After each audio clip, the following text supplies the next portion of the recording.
Magandang araw! Ang pamagat ng aralin ay mga paraan ng pamilya sa pagtupad ng tungkulin sa bayan.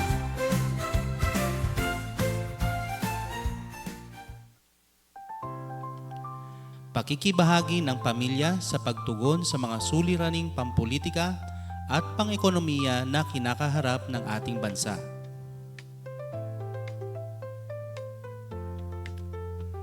Ang pamilya ay isang pangunahing unit ng lipunan na gumaganap ng isang mahalagang papel sa paghubog ng mga individual at nag-aambag sa pangkahalatang kagalingan at kaunlaran ng isang bansa. Higit pa sa mga tradisyonal na tungkulin nito, ang pamilya ay mayroon ding makabuluhang impluwensya sa pagtugon sa mga isyu na may kaugnayan sa politika at ekonomiya ng bansa. Ito ay natatanging unit ng mas malaking lipunan kung saan ang mga pagpapahalaga, paniniwala at pag-uugali ay pinagyayabong at ipinamamana sa mga henerasyon. Sa pagtugon sa mga isyung may kinalaman sa politika at ekonomiya, ang pamilya ay maaaring kumilos bilang makapangyarihang instrumento ng pagbabago, pagpapaunlad ng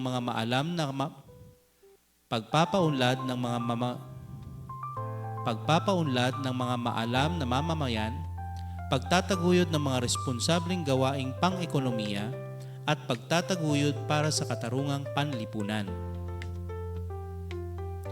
Kamalayan sa diskursong pampolitika at panlipunan, political engagement at social awareness. Ang pamilya ay gumaganap ng isang mahalagang papel sa pag-aalaga sa mga mamamayang nakikibahagi sa diskursong pampolitika at may kamalayan sa lipunan. Nagbibigay ang mga ito ng plataporma para sa pagtalakay sa mga kasalukuyang kaganapan, pagpapaunlad ng mga kasanayan sa kritikal na pag-iisip, at paghihikayat sa aktibong pakikilahok sa demokratikong proseso. Ang mga magulang at tagapag-alaga ay maaaring magsilbing huwaran na nagpapakita ng kahalagahan ng pagboboto, pagbobolontaryo at pagsali sa mga usapin sa politika. Ipinakita ng mga pananaliksik na ang mga talakayan ng pamilya tungkol sa politika ay maaaring magkaroon ng positibong epekto sa kaalaman, sa loobin at pakikilahok ng mga bata sa politika.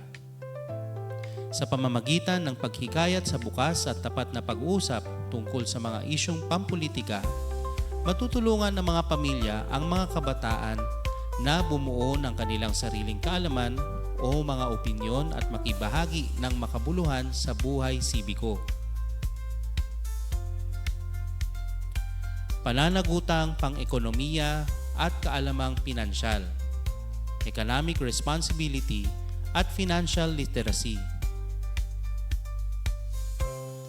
Ang pamilya ay gumaganap din ng isang kritikal na papel sa pagkintal ng mga kaalamang pinansyal at pagtataguyod ng mga responsableng kasanayan sa ekonomiya. Maaari nilang turuan ng mga anak tungkol sa pagbabudget, pag-iimpok, at paggawa ng matalinong mga desisyon sa pananalapi. Ang mga magulang ay maaaring magsilbi bilang mga tagapayo sa pananalapi na gumagabay sa kanilang mga anak tungo sa kalayaan sa pananalapi at responsableng mga gawain sa ekonomiya. Ang mga kasanayan sa pananalapi na itinuturo sa pamilya ay may makabuluhang epekto sa pinansyal na kagalingan ng mga bata sa pagtanda.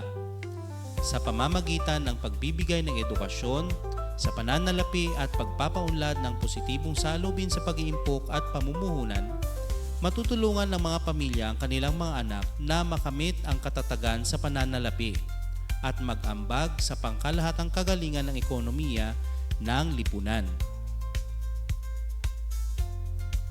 Pagtataguyod sa katarungang panlipunan at pagkapantay-pantay, social justice at equity. Ang pamilya ay maaaring magsilbi bilang makapangyarihang tagapagtaguyod ng katarungang panlipunan at pagkapantay-pantay. Maaari nilang turuan ang mga bata tungkol sa kahalagahan ng paggalang sa pagkakaiba-iba, pagtataguyod ng pagkakaisa, at pagwaksi sa diskriminasyon. Ang pamilya ay maaari ring makisali sa mga gawain sa komunidad na tumutugon sa mga isyu tulad ng kahirapan, paglabag sa karapatang pantao, at suliranin sa edukasyon at pangangalagang pangkalusugan.